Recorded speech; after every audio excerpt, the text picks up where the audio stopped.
Assalamualaikum Mas. Salam. Kang, pripun? Gimana? Jeng Tanglet. Ah, Bagaimana pendapat jenengan kali nopo? Santri niku lho, santri sekarang kali santri zaman biyen niku kok benten secara pemikiran, secara adab. Kenapa adabnya niku standarnya tuh menurun daripada yang santri dulu? Jadi perbedaan santri sekarang karo santri dulu gitu ya? Ya. Sejak Januari tak jawab ngene. Ya beda wong biyen karo saiki. Ya gini lah. Ana sing jenenge dekadensi moral. Penurunan atau biasanya disebut degradasi moral. Itu ada penurunan moral nih ono. Yo, penyebabnya banyak sekali. Banyak ono mungkin teknologi yang semakin canggih sehingga juga ada penurunan. Walaupun tidak berarti terus adanya teknologi itu terus ndadekke santri itu sempit berkembang, itu tidak, justru malah lebih mudah. Cuman bagaimana cara kita untuk memanfaatkan teknologi itu. Nah, terus untuk adabnya kok berubah, itu karena setiap zaman itu pasti adab itu berubah. Wong papan panggonan itu bisa menyebabkan adab yang berbeda. Orang Jawa semakin tawadhu, dia semakin ngalon kayak apa? Memelankan suaranya. Jadi suaranya itu semakin alon itu semakin tawadhu nggih. Tapi kalau budaya di Jepang beda. Semakin keras justru malah semakin tawadhu kan.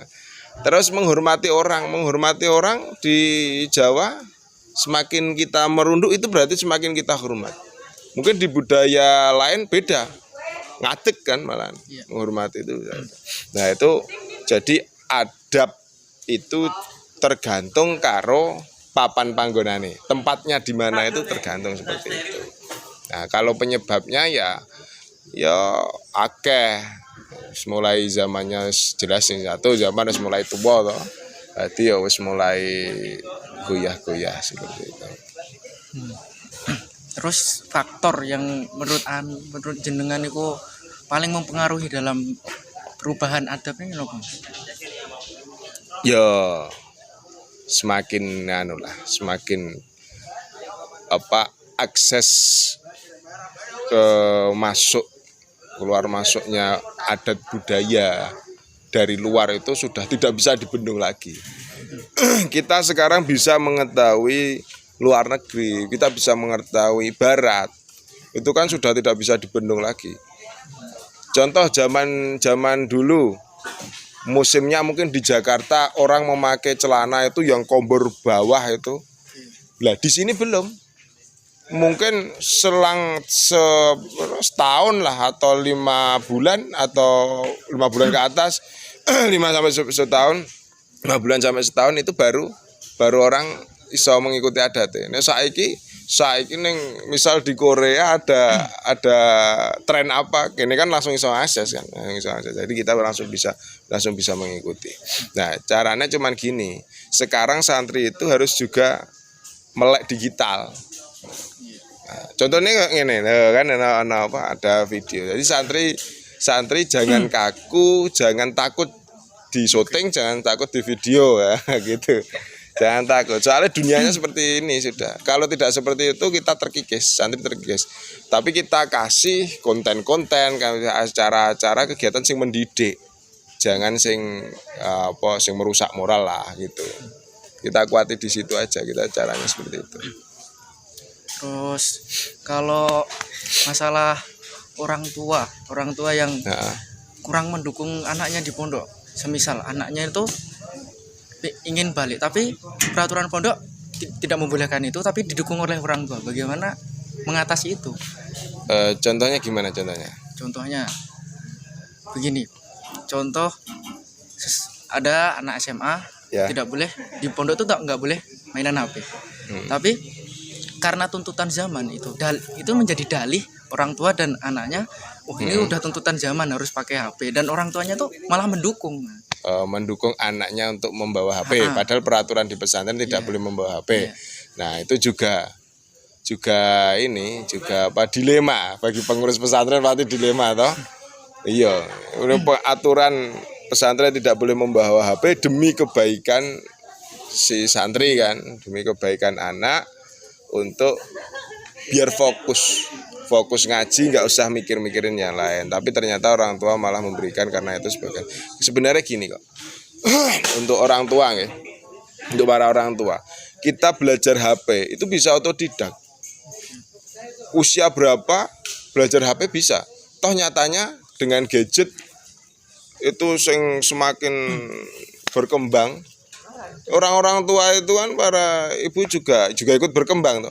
Sekarang yang dulu mungkin mak-mak ya. Kalau mak-mak cuman Facebookan, sekarang TikTokan kan itu. Itu kan artinya juga ikut berkembang. Tapi kalau ngaji itu kalau nggak digurokke ning gone kiai, ning gone guru, itu nggak akan bisa.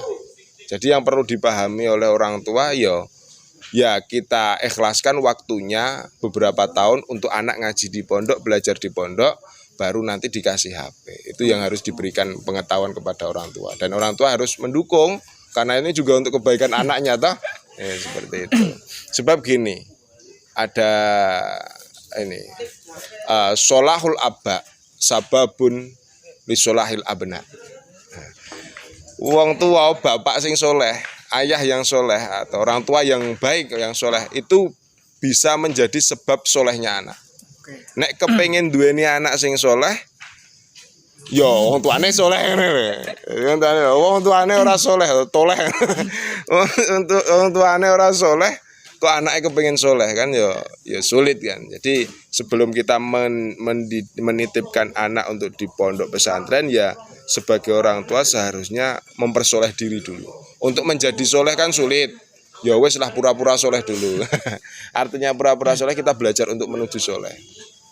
Ya. Tapi yang jadi masalah tuh nggak semua orang tahu mempunyai pemikiran yang seperti itu. Nah, kalau gitu gini solusinya.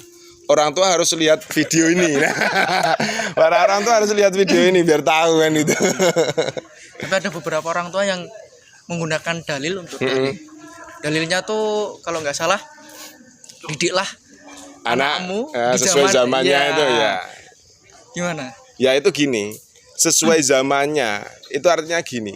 Zaman dulu orang tua itu sudah manut kepada orang tua ya, orang tua. Ono bapak era untuk nesu sithik, anak sudah takut. Zaman sekarang kan tidak. Artinya gini, kalau dulu itu tarafnya itu wong tua didik anak nganggo ati, saiki kudune nganggo nurani, lebih dalam lagi. Gitu. Kalau saya malah seperti itu. Wong keseimbangan dalam dunia akhirat itu juga harus dilihat. Kita itu lama di dunia atau lama di akhirat? Bukan 50-50 loh ya. Nah, itu lama di akhirat. Kalau kita lama di akhirat, berarti bekal di akhiratnya harusnya lebih banyak daripada yang di dunia kan. Jadi memaknai ini ngono aja kok, terus aja bukan berarti terus yuntunya akhirat itu tidak itu. Harus bekalnya itu harus dilebihi yang di akhirat, karena lebih lama di akhirat daripada ning donya kan. Bekalnya seperti itu. Ini untuk orang tua sing yang menggunakan dalil untuk didiklah anak itu itu dalam arti gini, dalam arti skill. Jadi di pondok pesantren itu dididik dua, soft skill dan hard skill. Nah ini yang hard skillnya.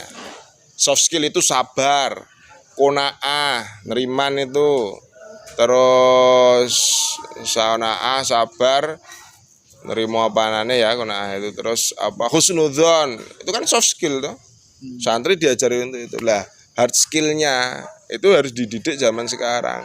Nek wong tuane gawene orang tua zaman dulu sukanya misal bertani, pekerjaannya bertani. Lah sekarang sudah sawah-sawah mulai dibangunin rumah, banyak dibangunin rumah. Ya itu diajari untuk jualan, misal seperti itulah. Atau bagaimana? Ya zamannya sekarang harus bagaimana? Jualan zaman dulu punya toko, anteng, orang-orang datang. Kalau sekarang kalah sama yang online dah. Nah, artinya itu mendatangi online. Nggak harus ketemu bertatap muka kan. tapi ya kudu apa kita yang menawarkan kita yang menawarkan neng media seperti itu ya, seperti itu lebih inovatif ya. iya, inovatif. Jadi yang dididik secara sesuai dengan zamannya itu seperti itu. Zamannya sudah semakin gila, ya pendidikan agamanya harus lebih menggila. Lebih banget, bukan kok berarti zamannya sudah gila, pendidikan agama malah dientengkan, itu bukan, malah keliru. Kelirunya pemikiran orang-orang kan seperti itu. Justru dunyane semakin tua itu justru pendidikan agama harus semakin kencang. Seharusnya seperti itu. Toh di pesantren itu kan membatasi kebebasan tapi membebaskan keterbatasan seperti itu. Ya. Ada lagi yang mau ditanyakan? Mungkin karena waktu. Oh ya, waktu sudah mulai sore ya. Mungkin ini saya berbincang-bincang sama Kang Afa. Namanya Ahmad Fatoni, disingkat jadi Afa.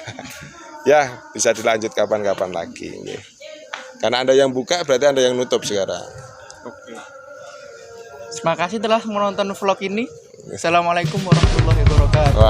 Allahumma sholli ala sayyidina